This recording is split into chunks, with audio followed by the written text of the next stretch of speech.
Olá, seja bem-vindo à nossa análise semanal. Essa é a nossa primeira semana do mês de abril.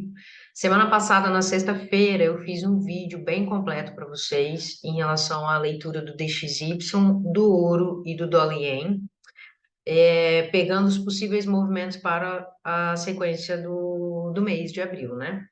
Então, essa primeira semana já é uma primeira semana que compõe muitos dados, né, da grande maioria dos países, em relação aos índices de consumo, né, os índices de gerentes de compra.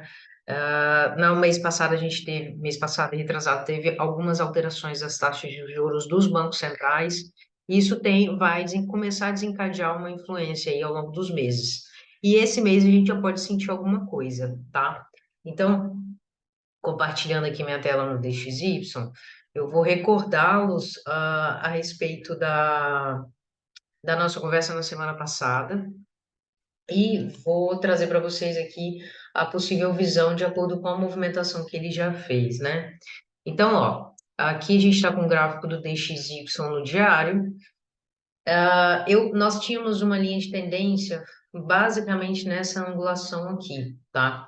Então, essa semana eu já alterei a angulação dessa linha de tendência, trazendo ela mais rente, com esse topo que está mais do que confirmado, principalmente diante do rompimento dessa região de acumulação aqui, que foi o que eu falei no vídeo de sexta-feira. Então, o que que ele está fazendo aqui?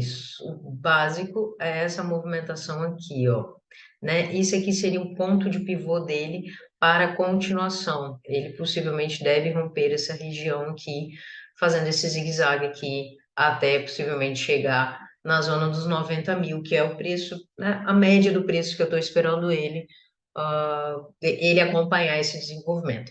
Isso aqui, né, o DXY caindo, pode ter sinais de fraqueza, tanto do euro quanto do dólar, tá? Para que esse par se mantenha em queda, principalmente se ele realmente, ah, se os dois continentes, né, vão realmente mostrar fraqueza na questão da meta da inflação, tá? É por isso que ocorreu tanta alteração da taxa de juros, para que a gente consiga controlar isso, né? E os bancos continuam mantendo os empréstimos, mantendo os créditos, mantendo o dever do Banco Central, né? Que é emprestar dinheiro.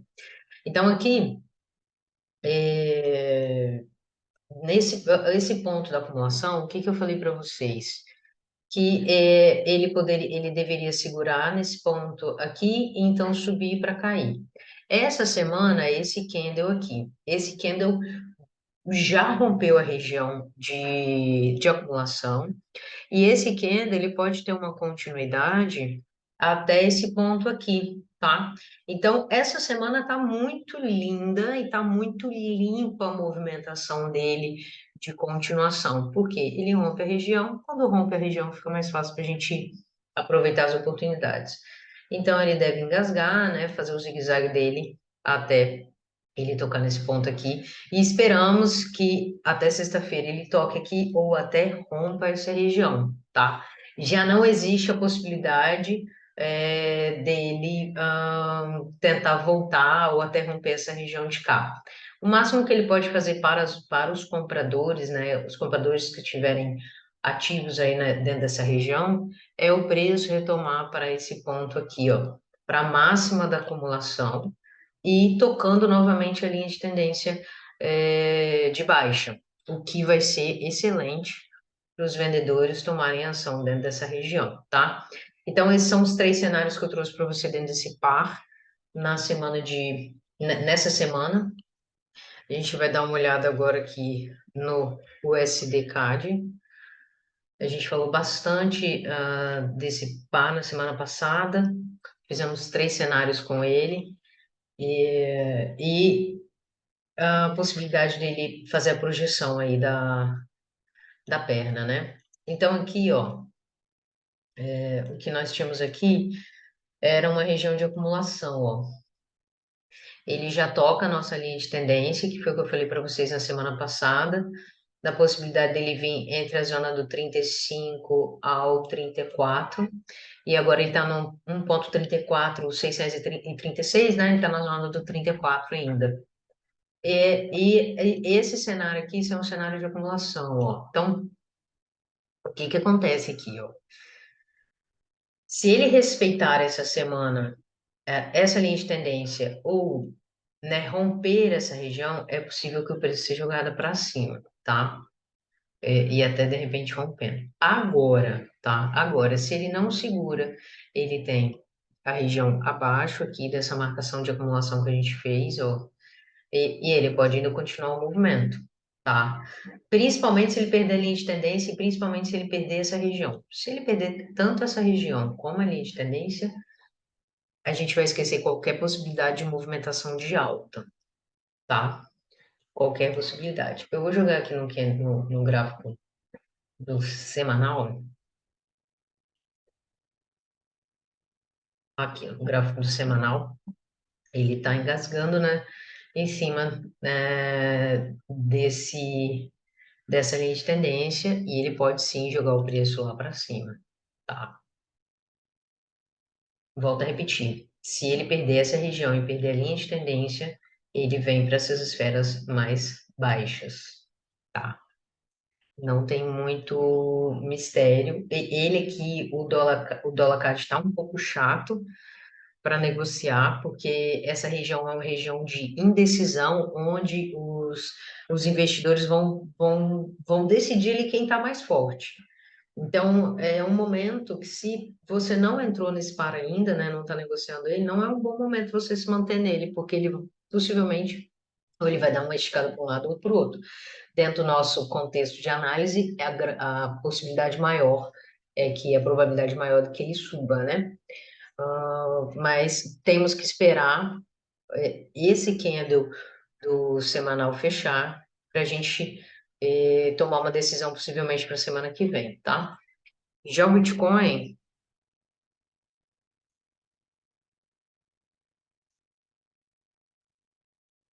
Bitcoin, nosso Bitcoin toca o preço lá dos 30 e se mantém ainda engasgado ali dentro da região, né?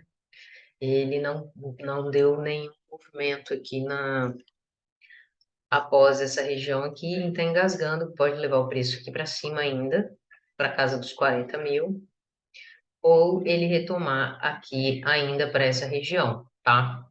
É bem possível que ele dê um recuo, é bem possível que ele dê um recuo para depois subir, fazendo o quê? Uma linha de tendência de alta, que é o início de uma formação de uma linha de tendência de alta. Essa linha de tendência de alta aqui, com esse toquezinho aqui, na verdade é um ponto também de pivô, tá vendo? Então ele tem que pivotar para conseguir ganhar força para cima. Para essa semana, acredito que vocês possam ver o preço do Bitcoin caindo um pouco antes dele pegar força para cima, tá? Vamos só retomar aqui no DXY, porque eu não coloquei no gráfico do semanal, botei no gráfico do diário, só para a gente dar uma olhada como é que ele tá aqui, ó. Né? Eu tinha jogado ele para o semanal e depois passa ele para o diário. Semanal tá super nítido a movimentação. Então, tá tendo aqui, neste momento, eu diria que a gente está com um pouquinho de indecisão. Você pode ver que não há uma sincronia. O DXY está claramente caindo, o que leva os pares com dólar como moeda cotação, por exemplo, o Bitcoin, o ouro, para cima, que é o que está acontecendo com o ouro. E o dólar CAD cai, só que o dólar CAD está que vai acompanhar o DXY, só que o dólar CAD está numa região que é de extrema indecisão. Então, não está tendo uma divergência nas informações, possivelmente pode ser essa espera para sexta-feira, que tem vários relatórios no dólar para sair, taxa de desemprego, ganho médios por hora, uma série de dados que vai ser importante para a gente medir a temperatura da inflação, e pode ser por essa razão que o mercado está indeciso. Então, quem não tomou nenhuma postura dentro do dólar CAD, eu não aconselho fazer agora. E o Bitcoin, aproveitar uma oportunidade, de repente, dele voltar a cair numa queda deles, vocês aproveitarem a oportunidade para comprar, tá? Então, essa semana É uma semana de atenção. E para quem está operando DXY, aproveite o fluxo, porque ele vai estar seguindo aí bem bonito para baixo, chegando a casa aí dos 100 mil, tá bom? Então, aproveite, siga o dólar e até semana que vem. Beijo!